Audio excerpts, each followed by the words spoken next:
Ben-Hur, 1959, is an epic historical drama film directed by William Wyler, starring Charlton Heston in the title role. It is one of the most acclaimed films in cinematic history and won 11 Academy Awards, a record at the time. Plot summary. Set in Judea during the time of Jesus Christ, the film follows Judah Ben-Hur, a wealthy Jewish prince and merchant who is betrayed by his childhood friend, Messala, a Roman tribune. Judah is falsely accused of attempting to assassinate the Roman governor and is sentenced to life as a galley slave, while his mother and sister are imprisoned.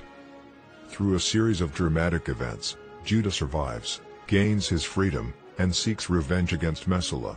He rises in Roman society under the mentorship of Quintus Arrius, a Roman consul, and later competes against Messala in a legendary chariot race, one of the most iconic scenes in film history.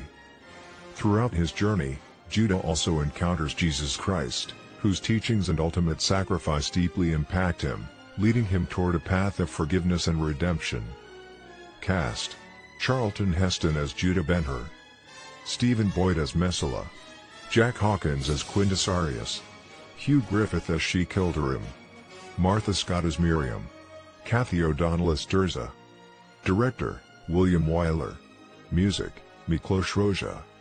Screenplay: Carl Tunberg, based on Ben-Hur, A Tale of the Christ 1880, a novel by Lew Wallace. Ben-Hur won 11 Academy Awards, a record only matched by Titanic 1997 and The Lord of the Rings, The Return of the King 2003. Over 100,000 costumes and 300 sets were created for the film. The 1959 film was actually a remake of the 1925 silent film version of Ben-Hur. The chariot race was shot over 5 weeks in a specially built arena at Cinecittà Studios in Rome. Everything was real, including the crashes.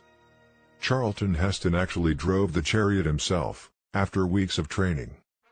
A popular myth suggests that a stuntman was killed during the race, but this is false. Burt Lancaster, Paul Newman, and Rock Hudson were all offered the role of Judah Ben-Hur before Charlton Heston. Paul Newman declined because he didn't think he could pull off wearing a tunic. William Wyler became the first director to win 3 Best Director Oscars. He also won for Mrs. Miniver in The Best Years of Our Lives. The actor playing Jesus was never credited in the film.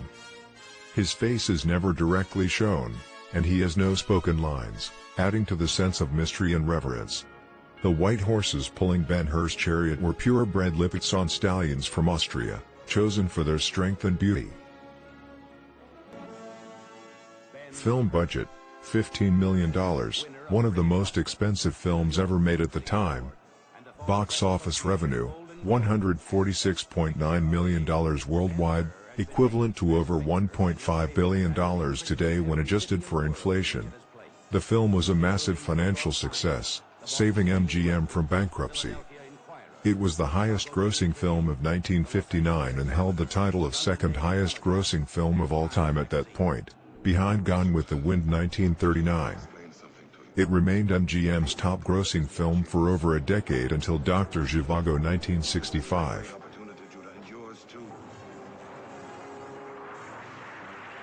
Positive criticism: Ben-Hur is nothing short of a monumental achievement in cinema, blending action, drama, and historical spectacle to create a timeless masterpiece. The grandeur of the film is immediately evident, from its vast set pieces to its meticulously crafted costumes and environments, which transport viewers into the ancient world with a rare level of authenticity. Charlton Heston's portrayal of Judah Ben-Hur is commanding and passionate, capturing the inner turmoil and strength of a man torn between revenge and redemption. The film's emotional core, centered on themes of forgiveness, faith, and sacrifice, resonates deeply, making it more than just a visual feast. It becomes a story of personal transformation. Perhaps most iconic of all is the chariot race, an action sequence that remains one of the greatest in film history. No modern special effects were needed, everything was practical, with real horses and chariots colliding in a breathtaking display of speed and danger. The cinematography is spectacular, with sweeping shots of the Roman Empire that serve to highlight both the opulence and brutality of the time.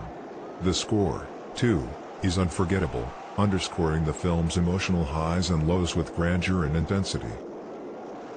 It is a rare film that successfully combines visual magnificence with profound emotional depth, making Ben-Hur a true classic that continues to captivate audiences decades later. Negative criticism. While Ben-Hur undoubtedly holds a place of reverence in the cinematic world, its length and pacing are significant challenges for modern audiences. At over 3 hours, the film demands considerable time and attention, and many viewers will find the first half, particularly, slow and dialogue-heavy.